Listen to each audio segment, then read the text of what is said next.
Dana White said he's been offering Nate fights and he's turning them down, and so is Nick, and he doesn't know why.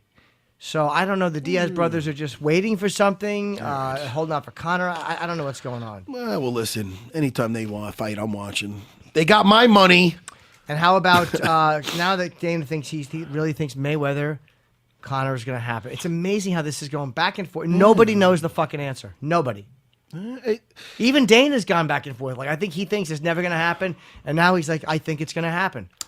Right? It's amazing. And Dana's pretty honest. So I think that he spits it out whatever he thinks. He's not good at I'm sure he would lie if he could, but he's just not good at it. He just spits out the fucking whatever it is on his mind.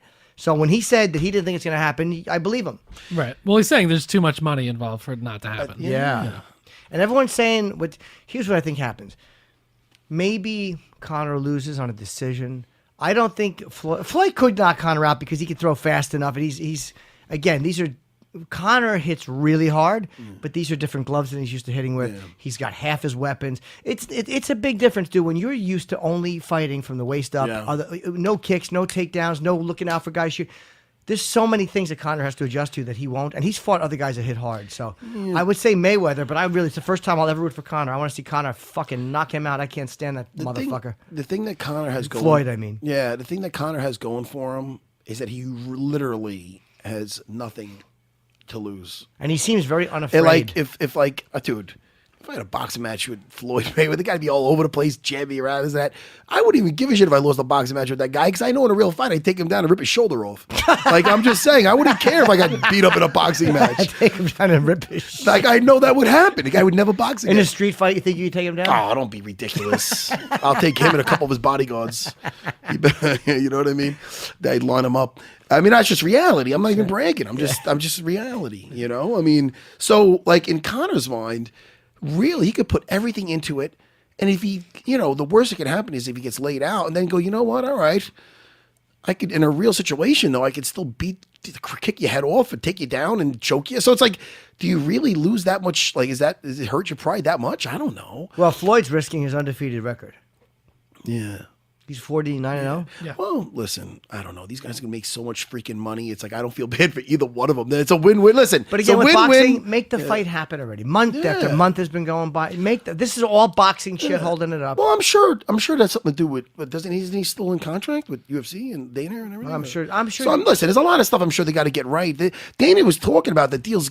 Just got to get the deal made. I mean, that's what it comes down to. I think Dana would let it happen because the profile, talking about his star. I mean, it's crazy not to. Listen, I mean, I think everybody's going to have to get a slice. Who knows? I mean, I think it's more of that. They're working that out. I want my slice of the pie. What am I reading here? Did you listen? Did you read? Listen. I don't want to pick on this guy. Let's pick on him. I'm not a bully. I am. But let me. And we're going to play a clip because I told you. Okay. Now listen, this is Matt Hughes talking about a possible return to fighting. Could you play this clip, please? Sure. What's next for you? If I could find an opponent that I think I could beat, I would go again. Stop it right there. Okay. Stop it right there. Yeah. Did you hear what he just said? If I found an opponent I could beat, then I'll fight again. If he could, let me just repeat that again. If I could find an opponent that I could definitely beat, I would fight again. Can I say this? That's one of the most, it may not be proper, but what an honest thing that is to say. Oh, there you go. What an Jimmy. Honest, that's a way to go about honest it. Place of, this is how I feel about it. Like, even if he couldn't beat the guy, he's saying that in order for me to fight, I would have to know I could beat this guy, which to me is like saying, like, because, most guys would go like, hey, man, if they want to match me up, I'll match. But he's probably saying that there's a lot of guys he wouldn't take. If you look behind that, there's a lot of guys he wouldn't take. Then you shouldn't. Then you're looking. That's the bully mentality that this dude is made up of. Okay. This is listen. Matt how about this? How about people saying, "Well, say that to his face. Why don't you fight him?" Guess what, everybody? Guess what? I fought him. Yeah, I did fight him. Yes, you okay. Did. And people ask me, "Oh, why don't you fight him again? Are you interested in fighting again? He's coming back." No, I quenched that thirst, Jimmy. And if you look at that fight, he got his hand raised. Watch that fight. I put him down. Oh, it was an accidental headbutt. No, dude, it was the right hand that came up behind it. And he can argue that all day long. Joe Rogan said headbutt because he's seen it. My head hit his chin. But he was standing. What drops him is the right hand afterwards. So, forget about that.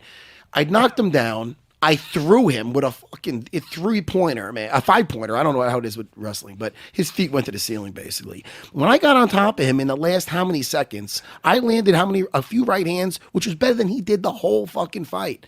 So when people are like, "Oh man, you just whatever, you should fight him again," dude, I fought that guy in a cage when that guy was saying he was gonna beat me up.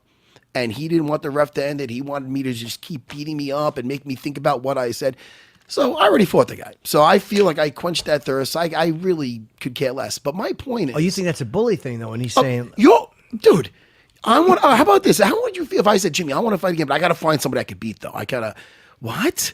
It would be the kind what, that's the Jimmy? kind of thing I would say. That's what's honest. Dude, that's a bully. Yeah. A fighter's going to say, you know what? How about this? See, I don't know. What excites me now is like, look, man, I'm going away with Dana again in a couple of days. Like, the next chapter of my life is very fun. Sure. I'm hanging out with you. You know how I feel about you. You love me. Give me a pound, Jimmy. I love you too. All right, dude, I really do. We're going to be friends forever. I think so. BFFFF. Anyway, I'm sorry. Big, I know. Big something forever. I'm sure people aren't saying friends. I'm having a good time now, but I'm not hating the guy. You want to fight, man? It's your life. Go for it, man. Fight again. But to say that you want to find a guy that you could definitely beat, dude, I don't even know what to say about it. Is it me? Am I nuts? No. Am I nuts? That's Chris, the producer. I'm not looking for a yes.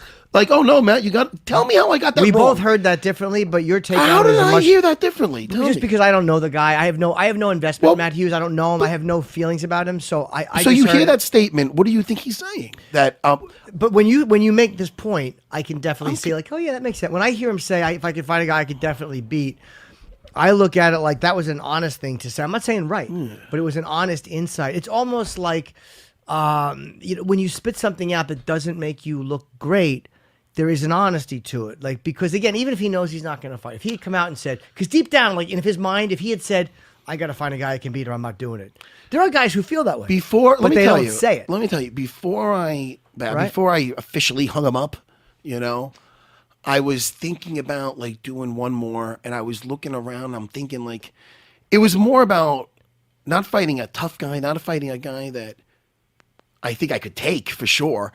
I wanted a challenge. I'm like, but I wanted something to excite me. Sure. I wanted to look at something and be like, ooh, that's a fight I'd want to see. So I'm like, man, who? And I thought of Sean Shirk at the time. And I'm like, Sean Shirk's a former champion, around my height, powerful guy, very respected, but yet we never met. We never met in a fight. Sure. So I'm like, that would be a fight. Almost like when I got matched up. I remember when Joe Silva called me after I got the loss to Matt Hughes, the decision loss to Matt Hughes. Joe Silva called me with a fight. He goes, what do you think of Frank Trigg? And right away I go, oh my God, that to me, like when I see that lined up, it's like the Street Fighter when you see Blanca versus, ooh, that gets me excited. That's a comic book for me. Me versus that big bald bully. That's going to be great. I'm going to drill him. And so that got me excited. That big bald bully. Yeah, man. And then he comes up on fight night with hair, looking like a lemon. The guy, I'm like, oh, you don't look nearly as tough with hair. But anyway, so that kind of bummed me out. So that excited me. But then I'm thinking of all the guys that are coming up, and I'm like, it's not that they're tough. They're all tough. But they're just going to be almost, if I win, it's really, I'm fighting a tough guy that doesn't have his name yet. And if he has everything to gain. But with a guy like Shirk, another guy that's been around. Yes. It was exciting for me. So I actually got his number through Joe Silva. And it was very respectful. I got in touch with him, and he was almost like, dude, like, what do you, and he's a little bit, and he's always been friendly. I like Sean. Never, if I see him at stuff, I always go and I pay him respect. He's a tough guy, very tough guy. You familiar with Sean Shirk? Yes. Very tough guy. But he's a little bit more. I can't get out of my head when I won the title. Like you see him going up to Matt Hughes. These things they say in a thing, and he's like putting them on because he's tight with Hughes a little bit. They're both like Midwest guys. I'm not hanging out with either one of them, whatever. But so he goes up to him and he's shaking. He's like, "Oh, that's your next fight." He's all excited for him. So at that point, at the time, I'm like, "Yo, F you, right. Whatever." So it's not like I want to be friends with him. But I got in touch with him, and I got him on the phone, and I'm like, "Yo, listen, man." I go, I want to approach you this first. I don't want to just start calling you out or anything. I'm not that guy. But what do you think for I mean, I'm almost done. I go, we're around the same age, same height. I go, what do you think about having me and you going at it? Like, would you want to? And he, the guy's not afraid or anything, but he's like, oh, I'm doing this stuff he's got different ventures he was into. Okay. And he wasn't really thinking about fighting anymore or whatever. So I'm like, all right, I'm not a jerk. So this is the first time I think I actually even brought this up.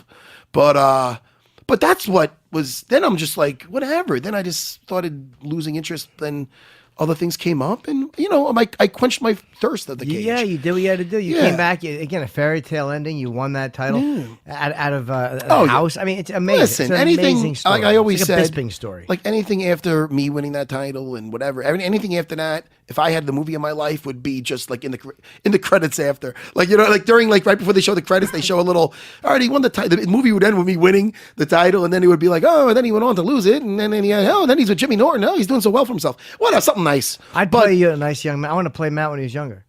I want to play a young Matt. You do look good, dude. I listen. I've been pathetic with the eating. I want to play a young Matt. I've been pathetic with the eating. Me too. I've been bad, Jimmy. I had a sandwich the other night.